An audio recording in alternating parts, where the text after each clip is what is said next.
The Wall Street Journal ran an investigation into one of America's largest RV manufacturers. What they found was ignored by almost every RV publication in the country, and there is a reason for that. If you are thinking about buying an RV, new or used, what you are about to hear could save you tens of thousands of dollars. You have seen the listings.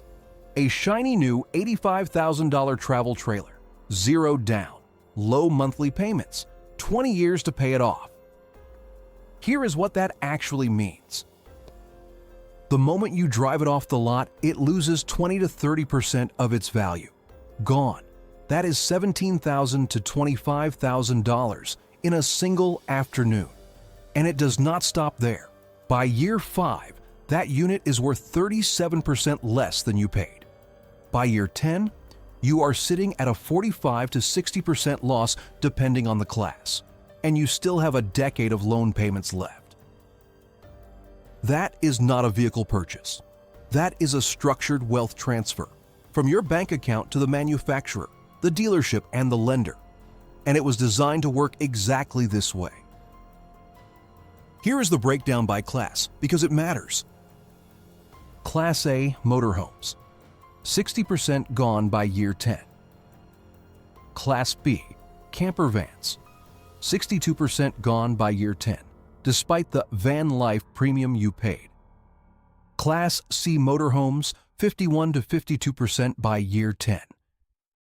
And towables, the most stable at 45%, though still brutal.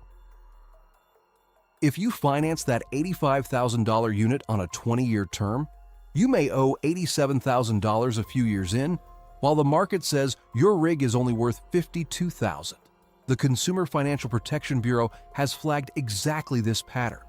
Between 2018 and 2022, 11.6% of all vehicle loans involved negative equity, peaking above 17% during the pandemic frenzy. Borrowers in negative equity are more than twice as likely to face repossession within 2 years. Over the life of a 20-year RV loan, the total cost of capital can easily eclipse $200,000 for an asset that trends towards zero. So if new is a financial trap, what about used? This is where it gets interesting. Because the depreciation cliff that destroys new buyers. A smart buyer can use it as a weapon. Before we get to the buying strategy, you need to understand why new RVs fall apart so fast. Because this isn't bad luck, it's the factory model. 3 companies control the North American RV market: Thor Industries, Forest River, which is owned by Berkshire Hathaway, and Winnebago. Thor alone commands somewhere in the low 40% of total retail market share. The result of this consolidation is what industry mechanics quietly call Thor-eye-zay-shun, a race to the bottom where even historically respected brands, once acquired, get folded into the same high-volume, low-quality assembly process. The Wall Street Journal investigation focused heavily on Forest River. According to NHTSA data, Forest River ranks 4th among all automotive and RV manufacturers in total recalls. We are not talking about sticker gaps or trim issues. We are talking wiring faults capable of causing electrical fires, miswired breakaway switches, propane cylinders detaching from units on the highway, and fresh water tanks falling off trailers at speed. So why haven't you heard about this?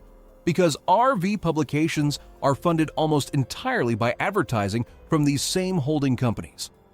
Critical reporting gets buried to protect the ad revenue. Now here is the root of the quality problem: piece rate labor. Unlike the automotive industry, which uses automated assembly lines and hourly wages with quality controls, the RV industry, concentrated almost entirely in Elkhart, Indiana, pays its workers by the unit. Build 11 rigs today, go home. The financial incentive isn't craftsmanship, it's speed. Screws get overdriven until they strip. Caulking gets slapped on. Assemblies that should take 20 minutes get done in 5. The United States Department of Labor recently recovered $1.15 million in back wages from Alliance R5 in Elkhart after finding the company was illegally underpaying piece rate workers who exceeded 40 hours. That is the labor environment building your $85,000 asset. And then there is the material. Manufacturers use Luan plywood, an ultra-thin, cheap wood product, as the structural backing of fiberglass sidewalls. One failed beat of caulk on the roofline, just one, and water wicks in within days.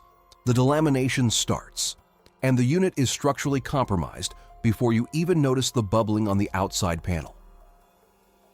They have also moved from simple toggle switches to proprietary digital touchscreens and multiplex wiring systems. When that control board fails on a 10-year-old rig, and it will, the electronics vendor has often gone out of business. No parts, no support. A single failed touchscreen can render the entire living system of the vehicle non-functional. This is planned obsolescence. Engineered in. So where does that leave you? Here is the strategy. The 20-year rule. By the time an RV hits 20 years, the depreciation curve has essentially flattened. The asset has absorbed its punishment. If you buy a well-maintained 10 to 20-year-old rig in cash or on a short-term loan, you bypass the catastrophic first-decade destruction entirely.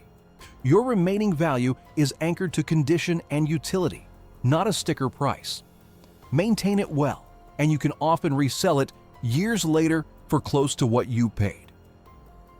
Near zero depreciation cost of ownership. The catch: many commercial RV parks ban units older than 10 or 20 years. The defense is simple: pristine exterior presentation. No tarps, no duct tape, no oxidation. Park managers are usually flexible if you can show photographs proving the rig is clean and well kept. And you can skip those parks entirely. State parks, national parks, BLM land, Army Corps of Engineers campgrounds, none of them care how old your rig is. Now look at the procurement matrix. Where you buy depends on your skill level. High mechanical skill. Wholesale auctions and distressed private sales. Repo ed units at pennies on the dollar. But beware the $8,000 trap. A cheap auction buy can turn into a $10,000 plus repair job if you cannot diagnose a 12-volt short or rebuild a subfloor. Moderate skill, 10 to 15-year-old private party sales. Avoid dealers. Negotiate hard. Low skill, 1 to 3-year-old certified pre-owned units. Most of the first depreciation hit has already happened, and you still get some warranty coverage. Then there is the JDM import play. Federal law allows the import of foreign vehicles 25 years or older without requiring DOT or EPA compliance. That means Japanese domestic market camper vans, like the Toyota HiAce or Toyota Camroad, built in the late 1990s and early 2000s under rigorous quality controls. No Luan plywood, no piece rate labor, legendary diesel engines. Even with shipping, import tariffs, and customs fees, a 25-year-old JDM camper frequently represents a stronger structural and financial investment than a comparably priced, heavily depreciated 10-year-old American Class B. Before you hand over $1 on any used unit, run this checklist. Roof first, always. For EPDM rubber roofs, check for chalking on the sidewalls and check seam integrity. These require resealing every 3 to 4 months. For TPO roofs, look at the seams. They have good UV resistance, but seam failure is the primary risk. For fiberglass, this is the gold standard. Do the tap test. Knock on the surface. A solid sound means the fiberglass is bonded. A hollow sound means delamination has started. Next, exterior walls. Any bubbling, waving, or soft spots in the sidewall fiberglass means water has entered the Luan. Walk away.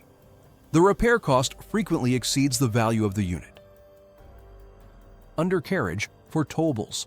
Inspect the suspension hangers, shackles, bolts, and bushings physically. Elongated shackle holes, dry rotted bushings, or severe chassis rust, these are life safety failure points. Check for blown axle seals from over-greased wheel bearings, which destroys the braking system. Electronics. Ask about the control systems.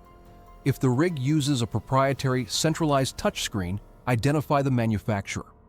If that company no longer exists or no longer supports that software version, you are buying a future brick. Parts availability.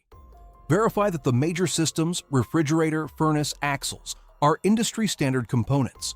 Dometic refrigerators, Suburban furnaces, Dexter axles. Standard parts. If the rig uses proprietary structural components from a defunct brand, long-term ownership becomes unsustainable. And finally, service history. Get it in writing. A well-documented maintenance record is the single strongest indicator of remaining life in an aging unit. The showroom is designed to make you feel something. The math is designed to take everything. Buying used isn't just a budget move, it's a quality of life decision, and in many cases, a safety one.